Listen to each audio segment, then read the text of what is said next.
So the SwissGear bag handle is back here. It's a little raised, which I'm kind of surprised about, but you can extend it super easily and the wheels spin really nicely. This is a solid bag. This bag is 8 pounds and very sturdy. It does not have a computer pocket, so you'd have to put your computer inside the bag if this is the only bag you were taking. You can fit a tablet in here, so that's nice, so that's easily accessible.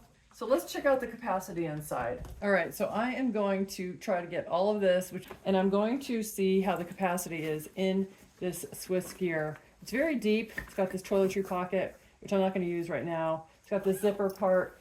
It's a little tight in here, so you know, you can probably put your socks and underwear, but you really couldn't put much else. And then there's this extra pocket here, zip pocket, and then it also extends another 2 inches.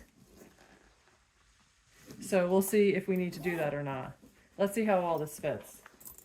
Okay, so I've gotten everything in here, including my computer, which will kind of be padded with this. I could do a better job at getting this a little flatter. And then let's just see if it closes. And it does, and it's not even extended. So if we extend it, it would be a little better. And then I can put my tablet in here.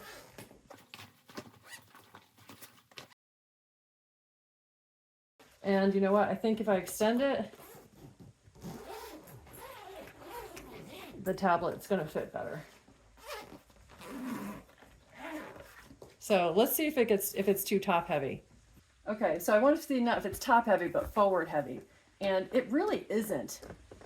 You know, if I have a computer case here in a soft side bag, a lot of times they tilt forward, but because my computer is inside the bag, it's not pulling it forward. So it's very stable, and this would be, it's getting caught on the rug. This would be a good choice if you want to have really good capacity, have a place for a tablet, be able to put your computer inside with your mouse and your cables and hair dryers and all the kinds of stuff that I put in here, and not have your bag tipping over. I think this is a great choice.